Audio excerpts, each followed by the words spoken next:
Compone como amasando el sonido, guiado por el instinto. Hace una música que trepa y se enrosca hasta clavar su veneno como una serpiente de la selva misionera en la que creció. Una música de pies descalzos, como su infancia. Una música que suena a polcas, a shotis, a chamamés y también a Mozart. Hoy, encuentro en el estudio con Chango Espasiú.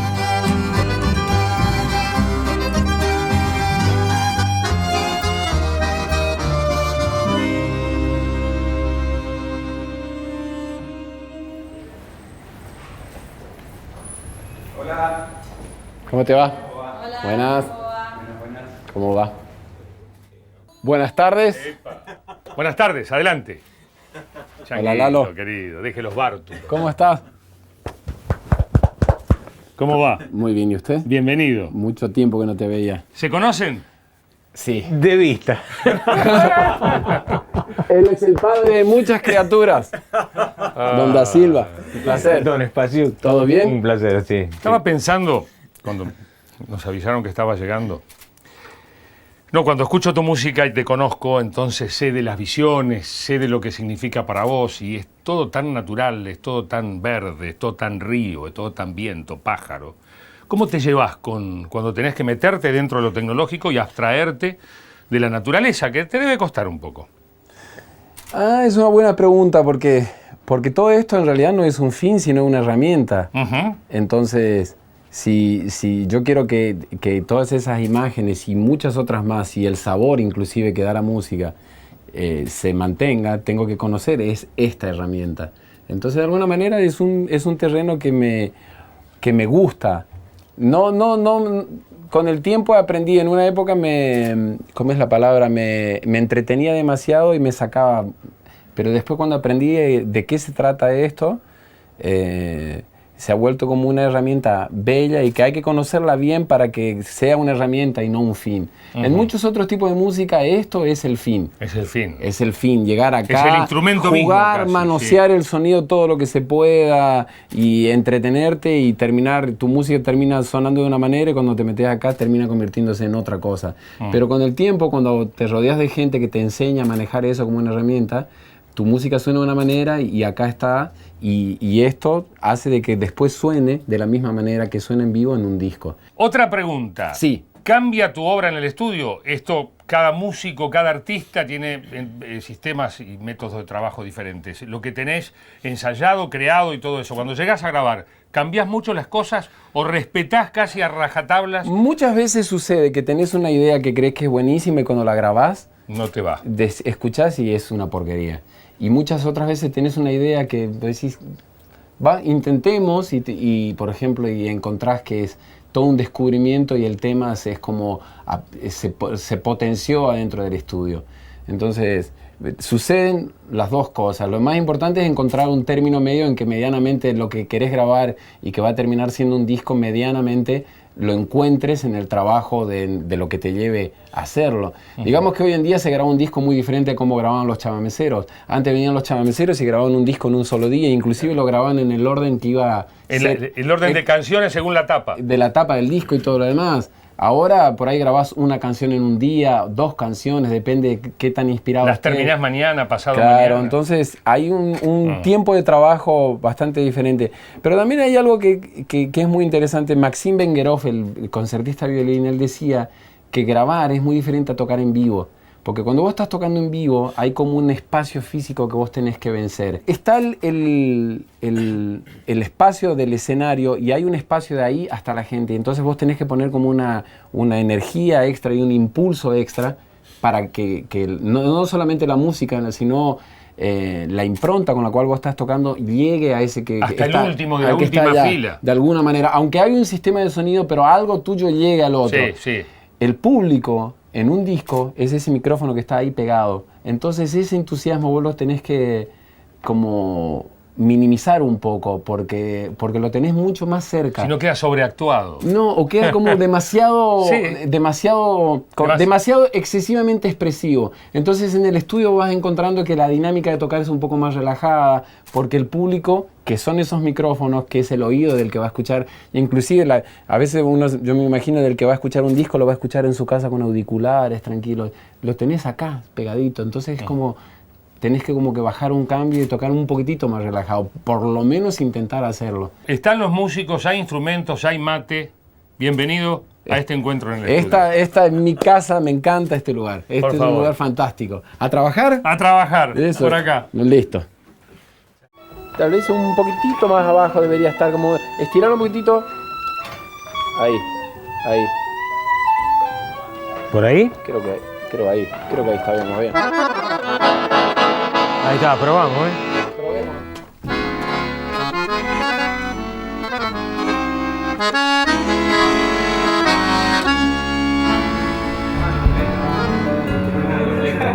A ver ahí.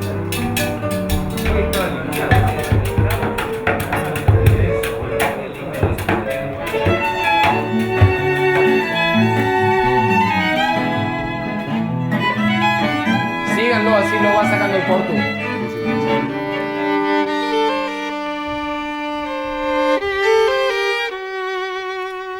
Y venía a escuchar un poquito. Dale. Mientras pueden tocar un chiquitín más. Ahí están las dos violas, que estamos respetando la imagen. ¿Sabes que lo voy a poner acá? Ponelo a Marcos ahí y a Seba del otro de la izquierda, ¿entendés? Ahí va queriendo. Si estamos listos, vamos a pedir una claqueta. Vamos a empezar a grabar. Va a chequear el portugués que está todo como estaba previsto. Y por ahí la seguimos, por ahí la retomamos. Pero la idea es que ya empezamos a grabar todo, ¿eh?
Queda la toma 2 con afinación incluida. Gracias.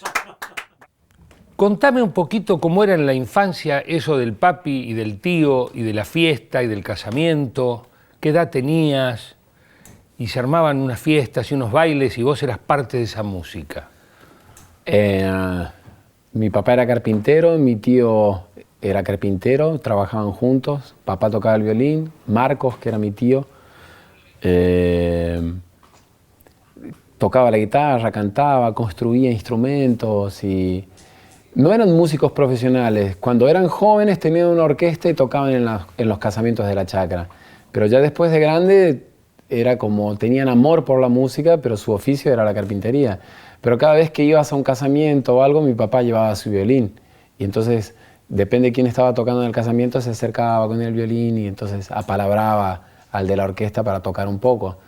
Entonces, cuando yo empecé a tocar el acordeón, como a los 10 años, o pedí tocar el acordeón, aprendía de la misma manera. Primero tocaba con mi papá y con mi tío en la carpintería, y después, cuando íbamos a un casamiento, se llevaba el acordeón y todo lo demás, y vos te acercabas y decías, es como que te ibas arrimando un poquito, es como si fuese una jam session, pero en la chacra.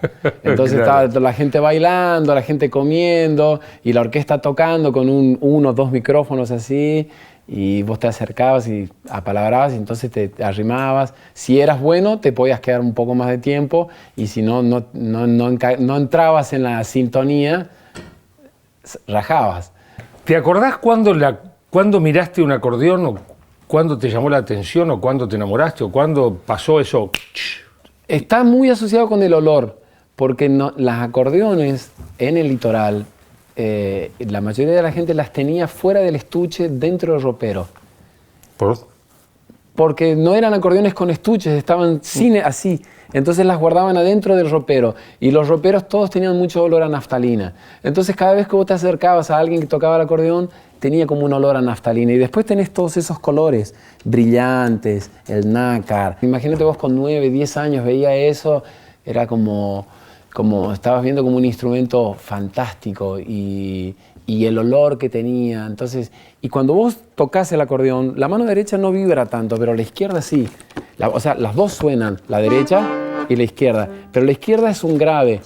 Los graves están en la mano izquierda. Entonces, el grave es una cosa que se siente mucho en el cuerpo. Es una vibración mucho más... Que la transmite el instrumento. Que la transmite el instrumento. Entonces, no solamente la sentís con el oído, sino la sentís en el cuerpo. En el cuerpo. Entonces, cuando vos veías un acordeón y alguien te dejaba acercarte, vos tocabas el botón y vos decís, sentías esa vibración, era una sensación muy bella, entonces querías volver a ese instrumento. Y yo no me acuerdo cuál fue la primera acordeón que vi, porque en casa no había acordeones, pero supongo que de algún casamiento, los músicos de los casamientos. Sos descendiente de ucranianos. Tu nombre, te dicen todos, te decimos Chango. Sí. Te llamás Horacio. Sí. Nadie te dice Horacio. No. A ver si me podés contar, como en el mapa de las películas de Spielberg, donde el avión va tocando los puntos, en lugar de hacer geografía, hagamos hitos que nos llevan al chamamé, a la música esta guaranítica de hoy, que tiene tantas cuestiones, ¿no? Empecemos por Ucrania. ¿De dónde vienen? ¿Qué traían las polcas? A ver, el nordeste argentino como si fuese una olla enorme. Ajá. Como si una comida. El chamamé es una comida. Ajá. O la música de la región es una comida. Donde entran muchos ingredientes. Muchos ingredientes. A ver. Esos ingredientes tenés. Los primeros son el pueblo originario de los guaraníes. Pero el chamamé no es una música guaraní. No. Los guaraníes son un pueblo dentro de un país llamado Argentina y tienen su propia música. También en Paraguay, también en Brasil. Pero es un pueblo que habitaba antes de la conquista de eso. Después Antes de estos límites. Antes de los límites y antes de la conquista española. Cuando viene el español, cuando viene el jesuita, viene la música barroca, viene la guitarra, viene el violín. Entonces empieza a formarse como un sonido criollo y mestizo. ¿Cuál es el primer instrumento? La guitarra y el violín. Después viene el inmigrante a fines del 1800 y trae el acordeón. El europeo. El inmigrante italiano, ucraniano, alemanes del Volga. Pero mucho europeo del este también en la zona, ¿no? Y entonces traen el acordeón, no este acordeón, un acordeón mucho más chiquitita. El acordeón que se llama verdulera, que tiene 8 botones en la mano izquierda y 21 botones en la mano derecha. Un acordeón muy pequeña. Trae ese acordeón. Entonces, En ese contexto, a lo largo de siglos, se va cocinando algo que hoy conocemos como el chamamé, en donde convergen todos esos elementos. Pero indudablemente el chamamé es una música mestiza y criolla, y hay elementos europeos porque tiene una armonía europea, tiene la armonía de la música occidental, la del tono y dominante. No es una música oriental con escalas desconocidas y armonías desconocidas, sino escalas occidentales. Europeas. ¿No? Claro.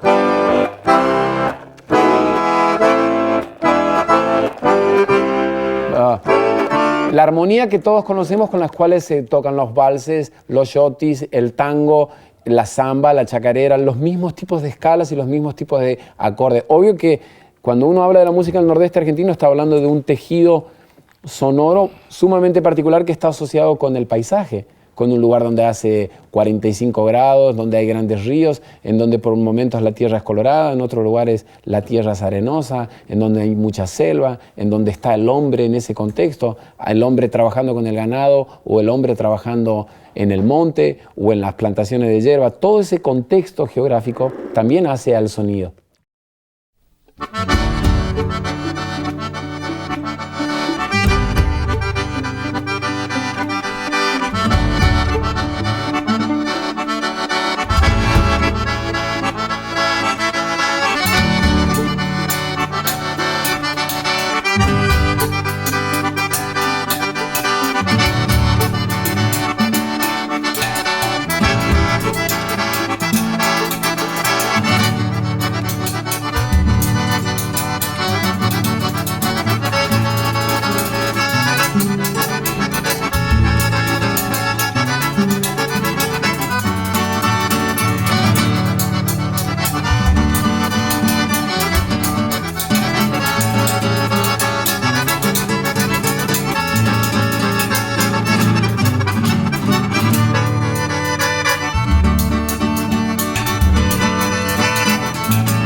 Ahí va. Esa. Descontrol en el estudio. Creo que el chamamé tiene, digamos, algunos parientes en América. ¿El sur de Brasil tiene algún parentesco musical de alguna manera? Es difícil hablar de música porque en realidad toda la música sudamericana está emparentada con estos elementos. Está relacionado con la conquista, está relacionado con los jesuitas y con los franciscanos. Y con las corrientes migratorias del siglo XIX y el siglo XX. Inclusive con todos los países que han comercializado con esclavos africanos, y entonces hay muchos elementos también africanos en toda la música folclórica sudamericana y por supuesto en el chamamé también. ¿Te animás, te lo pido como un favor, tomar el instrumento y hacemos una pequeña recorrida desde los orígenes? Por ejemplo, podemos partir con una polca. ¿Cómo suena una polca? ¿Cómo suena un shotis? ¿Cómo suena una polca? Pero ¿Cómo suena una polca? Una polca suena así, por ejemplo.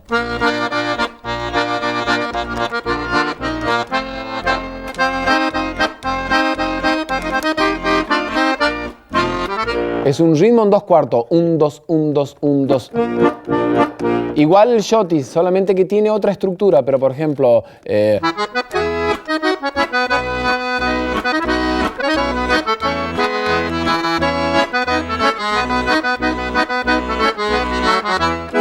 Lo encuentro más pariente del vals, casi. Sí, no, pero tiene... Es y como, el vals como un vals clásico. Son como varias células de 2 por eso.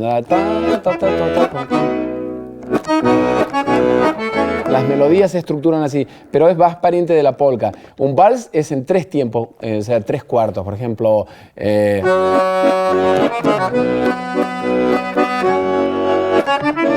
vals es algo más de ciudad, pero cuando el vals lo llevas al rancho o al campo, se convierte en una ranchera o en un valseado. Por eso...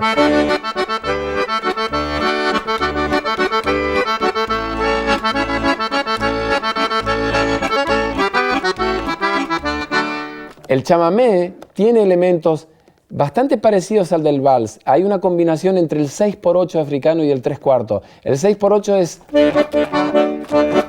es un tac, un taco, ta, un taco, un taco, ta, un taco, ta. Y el vals es un pa, un pa.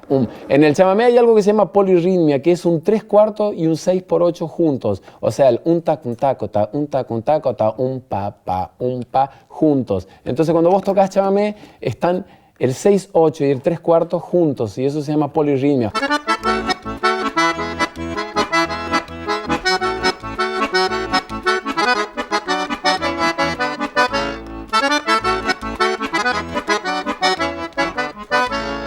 Es casi no lo puedes pensar, tenés que entrar en una cosa en donde hay un 6 y un 3 juntos. Me aparece una pregunta que es ¿por qué? Si es una música tan rica, que tiene tantos afluentes, que mezcla tantas pasiones y tantas culturas, es tan compleja, tan virtuosa, tan ecléctica, tan todo, fue tan resistida siempre. Porque hemos construido una sociedad en base de la ignorancia. Y no sé si decía Simón Bolívar, la ignorancia es el instrumento ciego con el cual los pueblos caminan en dirección a su destrucción. Entonces nosotros somos una sociedad que nos desconocemos absolutamente, desconocemos la historia sobre la cual estamos parados, desconocemos la riqueza y el tesoro que está a nuestros pies y construimos una sociedad más que integrando y legitimando, construimos una sociedad como descartando un montón de expresiones bueno, vaya a saber qué, por ignorancia, por sobre todas las cosas.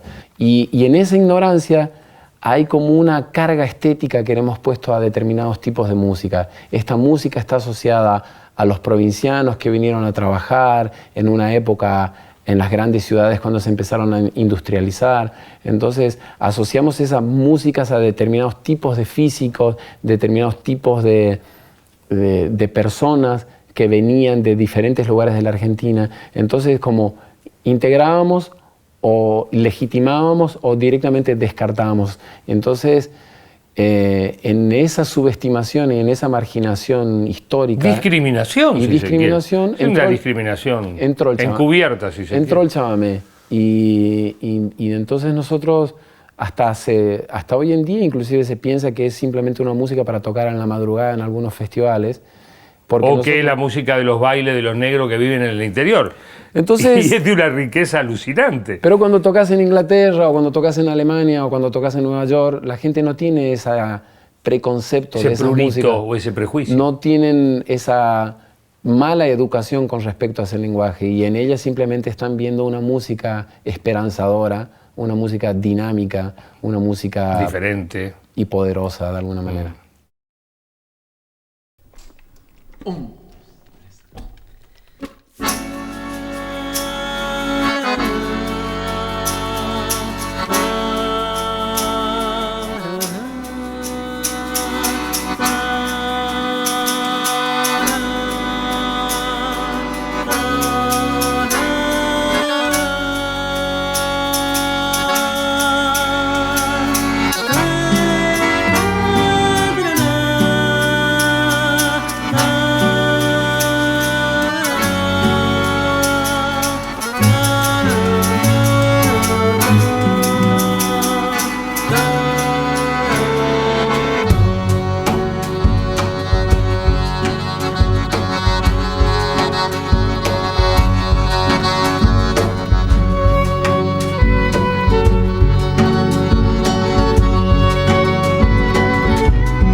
Tal vez por el momento en que llegaste, tal vez porque tenías el pelo largo y eras rubio, tal vez por esa cosa salvaje, fue bastante natural que te relacionaras con gente del rock. Tuviste un paso y de hecho esto debe ocurrir, ¿no?, periódicamente, de que hay alguna relación. ¿Cómo viviste esta alianza de tu música con las experiencias que has tenido con gente del rock? Yo generacionalmente soy un músico de folclore que está en el medio de dos movimientos, si se podría decir. Ni soy de los viejos folcloristas, que han sido personas como muy importantes desde la década del 60 o del 70, ni soy de los nuevos folcloristas que fueron como muy masivos en la década del 90. Yo estoy como en el medio de esos dos movimientos del folclore. Y lo que a mí me acercó a otras músicas es el desagrado que tenía del discurso de los folcloristas, que todo el tiempo se quejaban del poco reconocimiento sobre su lenguaje, pero no daban lo mismo a cambio. Entonces, si yo quiero que alguien conozca de qué se trata mi universo, es abrirse de alguna manera. Tengo que ver de qué se trata el otro universo. Tengo que dar lo mismo a cambio. Entonces, y en ese intercambio, obvio que me he encontrado con gente sumamente interesante, sumamente inteligente y sumamente ávida y respetuosa. Con algunos nos podíamos sentar a hablar y con otros nos podíamos sentar a tocar. Y entonces en ese poder sentarse a tocar uno tocaba. ¿Y con quiénes tocaste, por ejemplo, del mundo del rock? ¿Tocaste con Divididos? Toqué con Divididos, toqué con la Mississippi, que es el mundo del blues, con el Botafogo, blues. Con Memphis. Botafogo es un tipo que siempre incorpora y está... Sí, con Cienfuegos, con Mimi Maura, porque esa fue una época más de principio de los 90. Fines de los 80, principio de los 90 es cuando vos yo estabas estaba llegando, vos estabas Estaba empezando. llegando y estaba como experimentando y probando si era para un lado, si era para el otro, experimentando inclusive mi punto de vista de las cosas, que lo he roto un montón de veces, porque uno tiene una mirada de las cosas y la defiende a muerte hasta que después se da cuenta y dice, no, estoy mirando de una manera demasiado subjetiva, de una manera errada. No quiere decir que ahora miro las cosas objetivamente, pero el corazón es el mismo, pero mi manera de ver es diferente. Siempre la música sintetiza la herencia, es decir, todos los músicos, de alguna medida o en gran medida, toman de arriba y mandan para abajo. Nadie construye cosas de la nada, solo hay uno que construye cosas de la nada. Todos los demás simplemente recibimos algo y lo reelaboramos en función de nuestras capacidades y en función de nuestras limitaciones y en función también de nuestras necesidades, y que no son necesariamente las necesidades de los demás, sino son las de uno. O sea, el desarrollo de mi música tiene como punto de partida mi propia necesidad de expresarme, de decir algo que es importante para mí y compartirlo con los demás.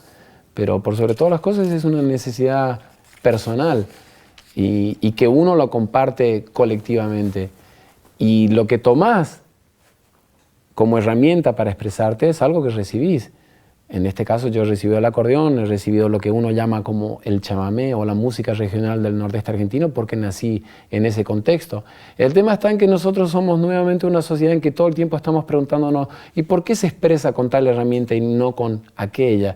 Entonces estamos como niños peleándonos por cuál es el mejor juguete para jugar y nos olvidamos de jugar. Cada juguete o cada herramienta es simplemente eso, una herramienta para ir. Es como suelen decir los hombres sabios, es tratar de ir a través de la forma en busca de algo que no la tiene. Hay dos maneras de acercarse a la música para mí. Una es mentalmente, pensando en las notas, entonces vos pensás en el la, buscas la nota que corresponde a la izquierda y entonces decís, el instrumento tiene una estructura, entonces yo toco en función de esa estructura. Eso es tocar con la cabeza. Pero Tócame un chamamé con la cabeza. Un chamamé con la cabeza sería, a ver...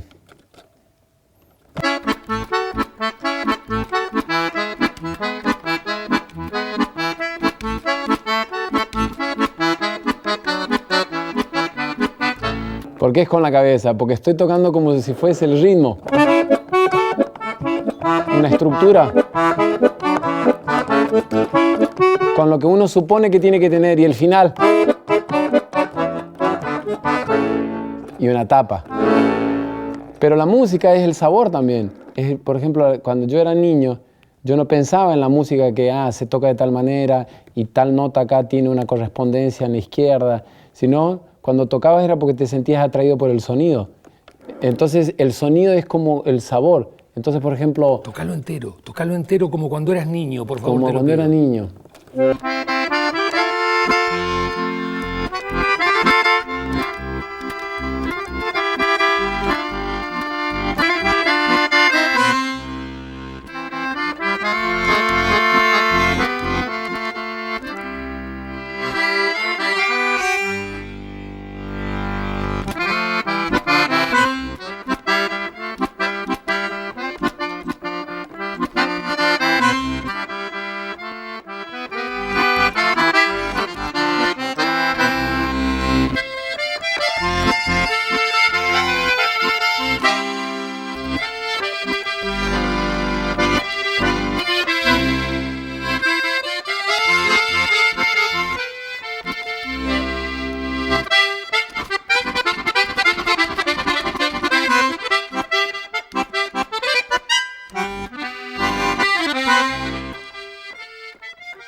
No me lo Bravo, muy bueno eso, ¿eh?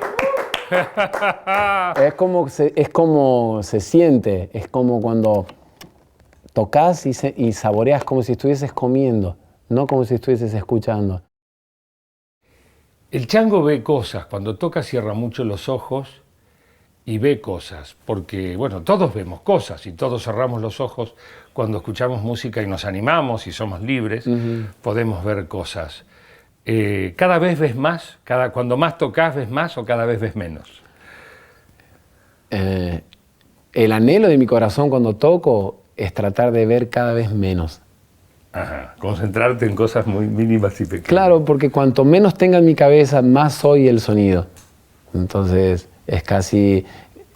pero indudablemente aparece en mi infancia, mucho de mi infancia aparece mucho de la tierra colorada y aparece mucho de la carpintería de mi papá porque es el conservatorio donde aprendí casi toda mi música.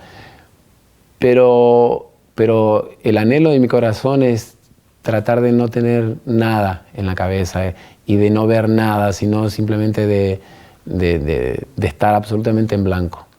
¿Es cierto que cuando eras niño la música te hacía sentir a salvo? De alguna manera sí. La gente cree que sentirse a salvo es sentirse con las deudas todas pagadas y con las cuentas al día. Sino, a salvo es como una sensación existencial. Pero no es algo que se deba entender con la cabeza. Usted se siente a salvo por algún momento. Entonces, yo cuando toco me siento a salvo. Ese a salvo es cerca de una sensación de felicidad, sonreír y estar en un momento en donde hay una plenitud. El universo está ahí, en ese lugar, dentro de ese instrumento.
Muy bien.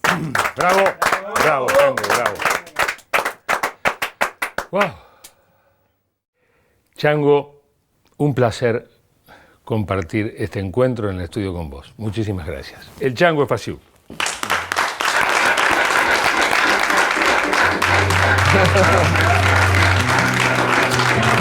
Claro.